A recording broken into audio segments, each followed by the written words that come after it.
Goeiemôre vriende, vandag is dit donderdag 20 Augustus 2026. Ek het vir julle gesê, ek gaan sommer so hierdie paar dae net so 'n bietjie praat in ons kerk self. Ons is wat in die kerk gebeur, ons het nou so 'n bietjie met Lise Beekman het ons die banke uitgehaal, 'n unieke geleentheid vir die Saterdag aand tafeltjies, stoele daar gesit, ongelooflike atmosfeer gewees. Ons het wonderlike ligte daar, die musiekinstrumente was daar en ek dink mense het dit geweldig geniet ook daar. En ons het uit die aard van die saak kon ons nie alles nou weer terugdra die Sondag nie, so die stoeltjies het daar gewees. En ek het toe gedink, kom ons het 'n besprekingsdiens sommer, wat jy die unieke geleentheid om die tafeltjies bymekaar te kom. Ons was so om en by, skat ek, 105 mense gewees wat dit gedoen het. Ek dink dit het baie goed gegaan ook. Maar hierdie Sondag gaan ons weer nog nie die banke insit, ons het eers die matte skoon gemaak. Maar ons sommer van hierdie geleentheid 'n bietjie met julle gebruik maak, bietjie brainpicking doen, vriende, en julle moet 'n bietjie saam met my dink. Soos ek sê, is die eerste keer in 34 jaar, ek dink seker die eerste keer in die geskiedenis van ons kerk het al die banke uitgehaal word. Dis wat ek nou maar aanneem. My tyd in ieder geval is dit die eerste keer. 'n bietjie saam met julle te dink in die tyd waarin ons ingaan. Ons soek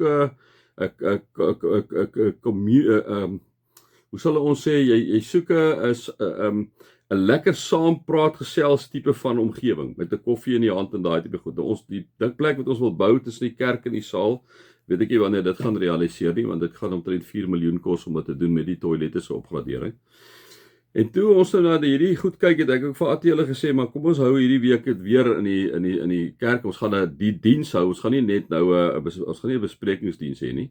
Maar ons gaan 'n volledige diens soos normaalweg hê, maar kom ons kyk net, wat is die atmosfeer daar binne? Is dit miskien iets waarna toe ons in die toekoms moet kyk, dat ons ander tafeltjies daar sit, ons klomp stoele daarin sit, dat ons die gebou meer doelig kan begin gebruik, dat ons hom kan gebruik vir jeugdienste, dat ons hom kan gebruik, liewe vriende, vir optredes wat daar is. Want op hierdie stadium gebruik ons die gebou, kyk, ek en jy is die kerk, nee, ons moet sê dit vir mekaar, dis 'n fasiliteite gebou.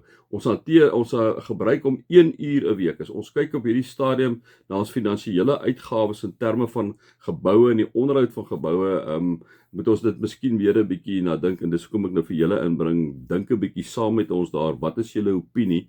Maar het ons gedink, maar kom ons gooi dit 'n bietjie in julle midde en ons skop die bal 'n bietjie rond.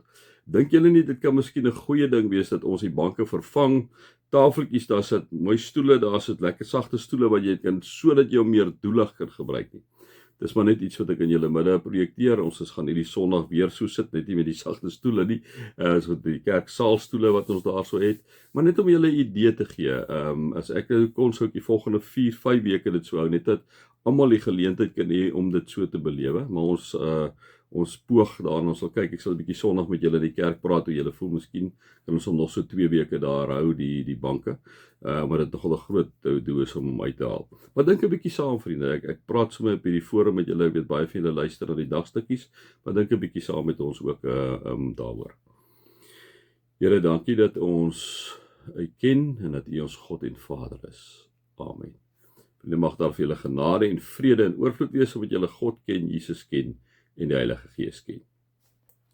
Ek het gister oor Stefanus gepraat, dit is altyd interessant, as dit so vinnig kom wat jy dink, en nou wil jy gou gaan kyk, waar is dit, dan kry jy dit nie, en inderdaad sou ek dit nie gekry nie, want ek soek toe nou in die evangelies, en dit staan toe inderdaad in Handelinge, en Lukas het natuurlik Handelinge ook geskryf, nou een van die ouens wat die evangelies geskryf het. Nou, interessant met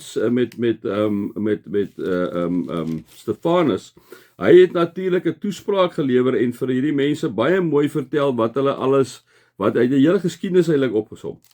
En hoe hy vir hulle 'n bietjie eintlik 'n kapittel en hulle 'n bietjie vasgevat het, net deur eintlik die geskiedenis vir hulle deur te gee, né? En dan sê hy, julle is die mense wat deur bemiddeling van engele die wet van God ontvang het, en tog het julle dit nie gehoorsaam nie, sê hy vir hulle. So hy praat, julle kan gaan lees die hele toespraak van Stefanus, eintlik 'n baie mooi toespraak. Het gaan eintlik al hierso van, dat ek gou kyk, het gaan eintlik al aan, vriende, hier van Handelinge 5 af, Handelinge 6 en Handelinge 7, doen julle tog die doen julle guns en gaan lees dit 'n bietjie. En waar hy dan inderdaad sê, daar het klomp steenig, hy kom sê hierso, Hierso toe die lede van die Joodse raad het hulle van 'n woede op hom op hulle tande geknars, maar Stefanus vol van die Heilige Gees het opgekyk na die hemel en die heerlikheid van God gesien en Jesus wat aan die regterhand van God staan. Kyk het hy gesê, ek sien die hemel geopen en die seun van die mens wat aan die regterhand van God staan. Toe het hulle hard geskreeu, hom afgestreef, hom gestenig en dan sê hy, Here, Jesus ontvang my gees. En dan sê hy, terwyl hy op sy knieë neersak om te sterf, sê hy, Here, moet hulle tog nie hierdie sonde toereken nie, kon sê hy, net so interessant, ditselfde, wat ek gister vir julle sê het. Hy uitverkorene, Stefanus was ook iemand, soos Petrus sê, hierso amper vir hierdie mense kom sê, liewe vriende, julle moes deur die Heilige Gees afgesonder om aan hom gehoorsaam te wees, né? Stefanus het inderdaad die nuwe hemel gesien met Jesus wat daar aan die regterkant van God staan, né? Hy het dit gesien, daarom is Petrus ook sê, die opstanding gee julle 'n lewende hoop.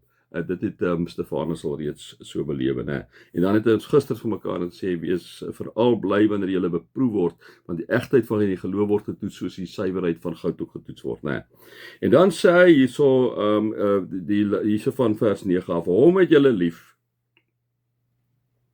Hom het julle lief, al het julle hom nie gesien nie, deur in hom te glo, al sien julle hom nou nie, het julle reeds deel aan die saligheid wat die einddoel van julle geloof is, en dit vervul julle met 'n onuitspreeklike en heerlike blydskap. Nou, Petrus kom praat met hierdie mense in hierdie provinsies van Galasië en Kappadosie, liewe vriende. Hy kom praat met die mense van die provinsies van Suid-Afrika en Gauteng en Wes-Kaap en hy kom sê vir hulle, hoor hierso, deurdat julle glo, deur in hom te glo, al sien julle hom nou nie, het julle reeds deel aan die saligheid wat die einddeel van julle geloof is. Dis wat ons wil sê, liewe vriende, wanneer ons glo in Jesus Christus, hy is die weg, hy is die waarheid, hy is die lewe, niemand kom by die Vader behalwe deur hom nie. Dit is alleenlik, liewe vriende, wanneer ek en jy in Jesus Christus glo, dat ons die ewige lewe besit, né? Dit is die einddoel van ons geloof, om vir altyd en ewig by hom te wees, né? En dan kom sê hy net vir die mense wat in swaar kry, sê, en dit vervul julle met 'n onuitspreeklike heerlike blydskap. Al gaan julle deur hierdie beproewing, al gaan dit met julle moeilik, weet julle is uitverkore volk, weet julle is afgesonder van die Heilige Gees om inderdaad aan God gehoorsaam te wees. Weet julle hierdie visie van hierdie nuwe lewe wat daar vir julle gegee is as op grond van die opstanding. En dan wat hy net wil kom sê, maar in hierdie lewe sal ons dit baie keer moeilik hê, maar bly in hom glo. En omdat julle in hom glo, het julle reeds deel aan die saligheid wat die einddoel van julle geloof is. En vriende, dit behoort vir jou en vir my, soos die mens daai tyd in Petrus, met 'n onuitspreeklike en heerlike blydskap te vervul. Ja, is daar baie keer beproewings, yes. Gaan dit baie keer sleg? Ja. Gaan mense dood? Absoluut. Kry mense tyding van ongeneeslike siektes? Ja. Maar in dit alles is God teenwoordig by jou en my. Terwyl Stefanus, en dit is wat ons eintlik mee afgesluit het, terwyl Stefanus besig is om doodgegooi te word, sê Here, moenie hulle sonde toereken nie. Die grootste beproewing wat Stefanus kon deurgaan het sy lewe inderdaad op die ou ene gekos, né? Dit het hulle hom nie beglo nie, dit het hulle hom beskuldig uiteindelik van valsheid en hom op die dood gegooi. En in die moeilikste van moeilike omstandighede, wat doen Stefanus? Hy kom uit vir die Here. Hy kom uit vir die Here, né? So in hierdie beproewings, al moet julle geloof getoets word. Geloof is kosbaarder as goud en selfs goud moet getoets word. Weet verseker, liewe vriende, dat wanneer ons ook hierdie beproewing weerstaan het, wanneer ons ook hierdie aanval baie keer van die bose weerstaan het, dat God is by jou en my. God hou ons vas. God loop vir ons uit. God is in beheer. Alhoewel dit vir my en vir jou moeilik is om te sien, is God in beheer. Ek en jy sien maar so 'n stukkie van die lewe. Liewe vriende, ons weet mos daar's miljoene der miljoene jare wat daar so is. My 5 sent. Mag julle God se liefde ervaar, sy genade en sy teenwoordigheid. Amen.